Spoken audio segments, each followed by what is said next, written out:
हाय मैं रवि के बिंदास बोल में आपका स्वागत है। हल्द्वानी कांड उत्तराखंड के एक कलंक बना गया और देवभूमि उत्तराखंड में ये जो कांड हुआ है वास्तव में ये कांड उत्तराखंड को कलंकित कर गया है। ऐसा माहौल जहां देखते ही गोली मारने के आदेश जारी कर दिए गए हों, शायद ही उत्तराखंड के इतिहास में इससे पहले इस तरह का कर्फ्यू लगाया गया होगा। हल्द्वानी में जो कांड हुआ उसमें क्या प्रशासन की कोई लापरवाही थी? क्या प्रशासन ने जो उपद्रवी इस तरह से अराजक हो सकते हैं उसकी पूरी जानकारी नहीं थी? अभी हमने कुछ देर पहले हल्द्वानी के कुछ पत्रकारों से बात की, उनसे चर्चा का विषय जो नजर आया, उन्होंने कहा घोर प्रशासनिक लापरवाही उन्होंने बताई है। फिलहाल हमने वरिष्ठ पत्रकार कमल जगाती जी से बात की, लाइव में वो जुड़ने वाले हैं, तो लाइव चर्चा को जरूर सुनिएगा कि आखिर हल्द्वानी कांड के दोषी कौन है। LIU रिपोर्ट में ये कहा गया कि हम पहले ही कहते रहे किस तरह की चीजें हो सकती हैं। कुछ बातें हैं जो ये कही गई कि यहाँ पे जो जितने भी अधिकारी यहाँ गए थे या जो भी चीज हुई थी, शाम के समय ये कार्रवाई करना क्या उचित था, इस पर भी सवाल खड़े हुए हैं। क्या प्रशासन ने हल्द्वानी के उन उपद्रवियों को बहुत मासूम मान लिया था? इस पर हम सवाल जवाब करने वाले हैं। आपकी क्या राय टिप्पणी में जोड़ दीजिएगा, प्रशासनिक लापरवाही है या नहीं है। हेलो, हाँ जगाती जी, मैं रवि बोल रहा हूँ, रवि के बिंदास बोल से। हाँ सर, ये बताइए सर, ये जो हल्द्वानी में हुआ उसके दोषी किसे मानते हैं सर आप?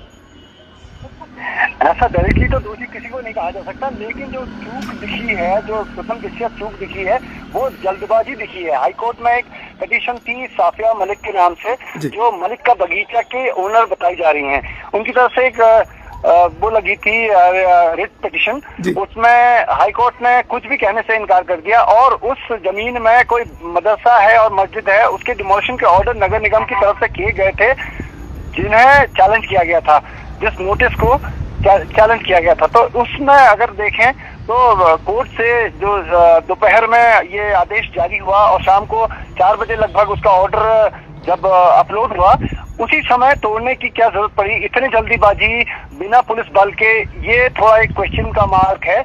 और जब हमने जिलाधिकारी महोदय से बात करी तो उन्होंने कहा कि जल्दबाजी इसलिए करी ताकि दूसरा पक्ष जो है, जो विरोधी हैं, वो लोग इसमें तैयारी न कर लें। जो रिटेलिएट उन्होंने करा था, उस जो उन्होंने पथराव वगैरह करे थे, उसमें ज्यादा कोई घटनाएं ना हो, इसलिए इन्होंने पूरा उसमें अच्छा, यानी आप कह रहे हैं कि प्रशासन चाहता था, प्रशासन को ये लगा कि अगर इनको मौका दिया जाएगा तो ये और भी उतना फैला सकते हैं, तो इसलिए उनको लगा कि ये इतनी जल्दी इतना एक्शन नहीं कर सकते, इसलिए उनको वो किया। ये आप कहना चाह रहे हैं?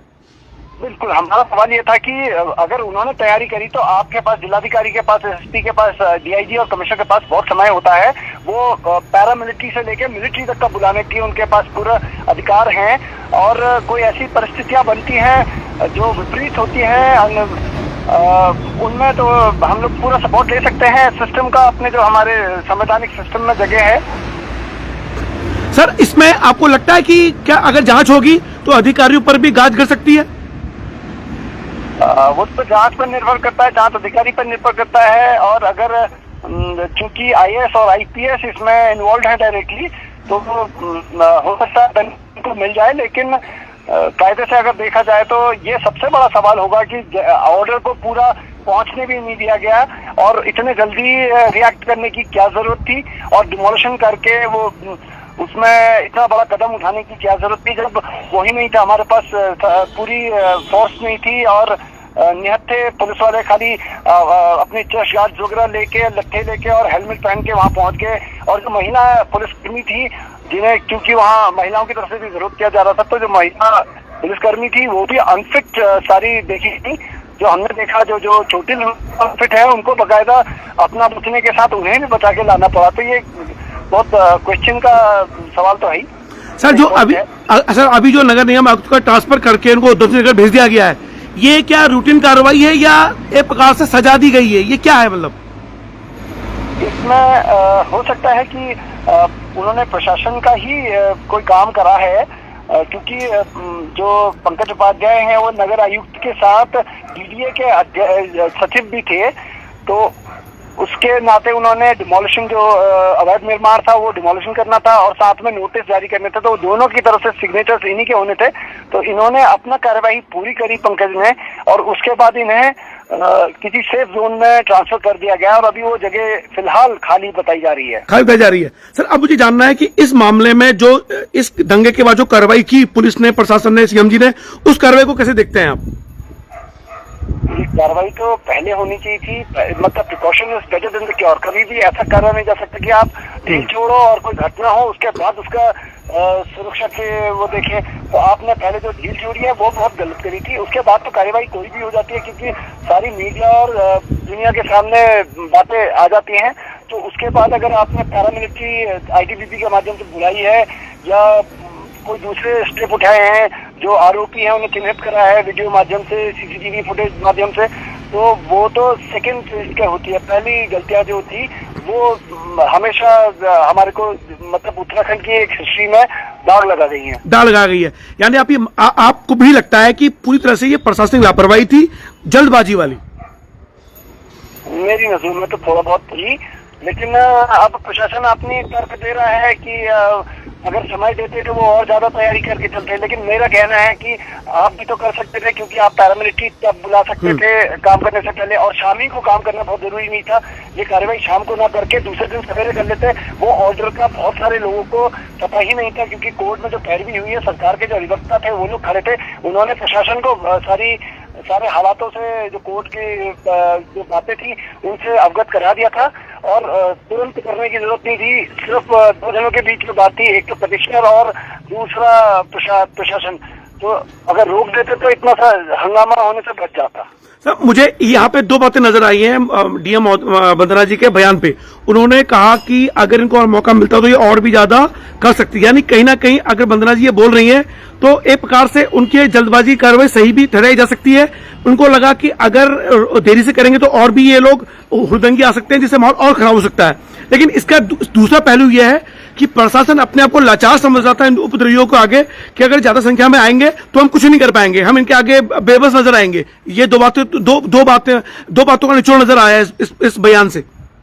रवि, इसमें खतरनाक बात ये भी है कि हो सकता है जो ये उपद्रवी हैं ये लोग एक मैसेज देना चाह रहे हैं कि जब 2 बगीचों को खाली कराने में हम इतना उपद्रव कर सकते हैं, तो आपने 3460 घरों को रेलवे भूमि से, वनबुलपुरा से और ढोलक बस्ती से खाली कराने में कितनी समस्याएं आ सकती हैं, ये एक संदेश देना चाह रहे हो, ये भी हो सकता है। क्या वो ये संदेश देने में कामयाब हो गए? ये तो प्रशासन को समझना होगा कि क्या आप गलत के खिलाफ कोई कार्रवाई करेंगे और कोई विरोध करेगा तो आप उसको लाइन पर रख सकते हैं, नहीं रख सकते हैं। ये तो प्रशासन को देखना है कि आप पाकिस्तान और चाइना से लड़ने की बातें कहते हैं और एक वनबुलपुरा में चंद उपद्रवियों से नहीं कर सकते, क्योंकि वहाँ भी सब लोग गलत नहीं है। वनबुलपुरा के हर निवासी गलत है ऐसा हम नहीं कह सकते हैं। हाँ। जैसा हर वर्ग में होता है, कोई ना कोई उपद्रवी या कोई नेगेटिव सोच का होता, तो ये हो सकता है कि उनका एक कृत्य हो नेगेटिव सोच वालों का और जो उपद्रवी है, लेकिन सबको एक लक्ष्य से नहीं देना चाहिए, गलत है। जगाती जी, राष्ट्रीय मीडिया के कुछ चैनल इसको यूसीसी से जोड़ के भी देख रहे हैं, क्या यूसीसी से भी जोड़ के देखा जा सकता है इस मसले को? जी बिल्कुल देखा जा सकता है, क्योंकि 2 दिन पहले ही यूसीसी का जो बिल था वो पास हुआ है उत्तराखंड सरकार से, और जो अभी तक जैसे हमने भी बात करी थी काफी सारे लीडर से, वहाँ वनबुलपुरा क्षेत्र के मुस्लिम लीडर से, तो उनको ये यूसीसी बिल के बारे में ज्यादा जानकारी नहीं थी। वो उनका कहना था कि यूसीसी में जो हेडिंग है, हेडिंग से ऐसा लगता है कि हम केवल एक धर्म विशेष के लोगों के खिलाफ है और ये उन्हीं के लिए बनाया गया है, जबकि उसमें कई सारी प्रजातियां, ये जो उत्तराखंड की जो शेड्यूल्ड ट्राइब्स है उनको बाहर रखा गया है।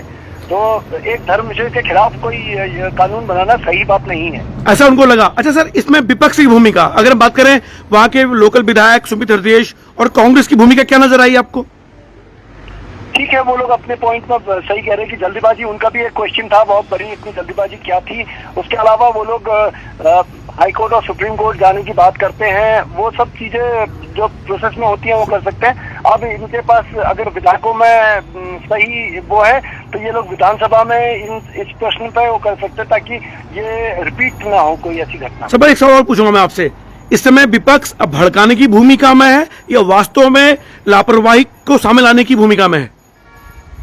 जितना करण मेहरा को मैंने सुना उसमें भड़काऊ तो कहीं तो बयान नहीं था, लेकिन जो बातें उन्होंने कही उसके अनुसार जो उन्होंने सवाल खड़े करे थे जल्दबाजी और कुछ पॉइंटों को लेके की तैयारी करके क्यों नहीं गया था प्रशासन, इतनी जल्दबाजी क्यों थी, 14 तारीख तक क्यों नहीं रुके, तो वो जेन्युइन क्वेश्चन है। प्रशासन को इसका जवाब तो देना ही होगा। जो लापरवाही की हम बात कर रहे हैं वही लापरवाही उन्होंने भी सवाल उठाए हैं। बहुत बहुत धन्यवाद जगाती जी। जैसे कोई अपडेट होगा आपसे दोबारा संपर्क करेंगे हम। बहुत बहुत धन्यवाद जगाती जी आपसे। Thank you sir, thank you. तो एबीपी के पत्रकार हैं, वरिष्ठ पत्रकार हैं नैनीताल जिले की, और हल्द्वानी और नैनीताल को बहुत करीब से पहचानते हैं, कमल जगाती जी, उनसे आप सुन रहे थे। उन्होंने कहा कि जब उन्होंने डीएम वंदना जी से सवाल किया तो डीएम वंदना जी ने यह कहा कि इस विषय पर हम लोगों को जल्दबाजी में कार्रवाई इसलिए करनी पड़ी कि अगर हम ये कार्रवाई अगर ये कार्रवाई हम कल तक के लिए टाल देते हैं तो ये हुड़दंगी को लाया जा सकता है, जिससे मामला और पैनिक होगा और ये हम लोग कर नहीं पाएंगे। ये वंदना जी का कहना था। तो इस बयान में दो दर्द झलके हैं जो मैंने महसूस किए एज ए पत्रकार, एज ए नागरिक, कि या तो वंदना जी ये कह रही थी कि उनका ये तर्क मुझे बहुत वाजिब लगा, सही लगा, कि हम चाहते हैं कि ज्यादा हुड़दंगी है उससे पहले ये काम निपट जाए और हम शांति से बैठ जाए प्रशासन। दूसरा, उनके बयान में कहीं ना कहीं ये लाचारी नजर आई कि अगर और हुड़दंगी अगर यहाँ पे आ गए तो हम इस मामले को संभाल नहीं पाएंगे और घुटने टेक देंगे। शायद ये दूसरा ये मेरी राय जाहिर कर रहा हूं। क्या ये वास्तव में ऐसा है? अगर हम वंदना सिंह से बात कर पाए तो जरूर संपर्क करेंगे। और ये जांच का विषय है। मैं चाहता हूं कि जांच ईमानदारी से हो। क्या ये प्रशासनिक लापरवाही है या नहीं, ये जांच का विषय है। ये सवाल कई मीडिया चैनल उठा रहे हैं, विपक्ष के नेता उठा रहे हैं, उठाना भी चाहिए, क्योंकि एक मजबूत विपक्ष ही लोकतंत्र की मजबूती होती है, स्वतंत्र मीडिया लोकतंत्र की मजबूत होती है। लेकिन इस मामले पे ऐसा कोई बयान जिससे उपद्रवियों को समर्थन मिलता हो, क्योंकि अगर मान लीजिए कि ये जल्दबाजी हुई भी है, और देखिए जब हम जल्दबाजी की बात कर रहे हैं तो जल्दबाजी का ये मतलब है कि उपद्रवियों से निपटने के लिए, यहाँ पे उपद्रवियों को समर्थन के लिए नहीं है कि उन्होंने बिल्कुल सही किया। यहां तो सभी कह रहे हैं कि डेमोलिशन होना चाहिए था, क्योंकि वो डेमोलिशन तर्कसंगत था, नजर की लेकिन थोड़ा रुकना चाहिए था। डिमोलिशन को रोकने के लिए प्रशासन को कोई टारगेट नहीं कर रहा है। टारगेट इस विषय पर किया जा रहा है कि आपकी थोड़ी सी जल्दबाजी से वो घायल हो गए, कुछ लोगों की मौतें हो गई हैं जो कि नहीं हो सकती थी। अब देखिए, कई ये कह रहे हैं कि इतना बड़ा राम मंदिर बना, एक चूहा भी नहीं हिला। यूसीसी जब आपका धारा 370 हटाई गई थी कश्मीर में, वहां कुछ नहीं हुआ, क्योंकि प्रशासन ने वहां पूर्व तैयारी कर ली थी। आप पूर्व तैयारी करके चीजों को संभाल सकते हैं। शायद यहां पे चूक हो गई है। और अगर वंदना जी सिंह जी ने यह कहा बयान देके कमल जगाती जी को कि हम जल्दबाजी में इसलिए कर रहे हैं कि कहीं ये और ना करें, यानी वो जानती थी, लोकल रिपोर्ट की खबर थी कि वास्तव में यहाँ पे हुड़दंग हो सकता था, इसलिए यही बयान वंदना सिंह जी को घेरता भी है कि उन्होंने इस मामले को जब गंभीर मान रही थी तो कैसे इतनी बड़ी चूक हो गई है। फिलहाल रवि के बिंदास वो लाइव देखने के लिए शुक्रिया। आज दिल्ली की यात्रा में हूं, फिर वहां से कोई अपडेट होगा तो जरूर आपको लाइव से जुड़ेंगे, हम लोकल पत्रकारों से कोशिश करेंगे। लेकिन उपद्रवियों ने इस तरह की हरकत करके वास्तव में देवभूमि को शर्मसार किया है। ये जो तरीका था ये बता दिया है हुड़दंगियों ने, उपद्रवियों ने, कि प्रशासन की जो जल्दबाजी थी वो क्यों थी। यानी कहीं ना कहीं प्रशासन की जल्दबाजी को उन्होंने सही साबित कर दिया है। अगर प्रशासन थोड़ा लेट हो जाता तो शायद ये पूरे हल्द्वानी को आग लगा सकते थे। ये हुड़दंगी, ये उपद्रवी, ऐसा महसूस हो रहा है। फिलहाल रवि के बिंदास को लाइव देखने के लिए शुक्रिया। उम्मीद करता हूं कि इस मामले पर प्रशासन ने जो जल्दबाजी की या नहीं की तो जांच का विषय है, लेकिन इस विषय पर हल्द्वानी को एक कलंक मिल गया है हमेशा हमेशा के लिए। और ऐसे उपद्रवियों को जिन्होंने अधिकारियों को जिंदा जलाने की कोशिश की है, पत्रकारों की गाड़ियां जलाई हैं, उन पर सख्त कार्रवाई जरूरी है, आवश्यक है। क्योंकि आप भारत के संविधान से, क्योंकि आप उत्तराखंड की सरकार से, प्रशासन से इस तरह से आप अराजकता फैलाएंगे, उसके लिए सबक बहुत आवश्यक है। और मैं माननीय मुख्यमंत्री धामी जी को साधुवाद देना चाहता हूं कि उन्होंने इस मामले पर जैसी संज्ञान में आया उसके बाद जो सख्त कार्रवाई के आदेश दिए हैं, वास्तव में वो एक नई दिशा में लेके गए हैं मुख्यमंत्री की सोच को, आचार को और विचार को। फिलहाल रवि के बिंदास बोला, शुक्रिया। जय उत्तराखंड, जय भारत।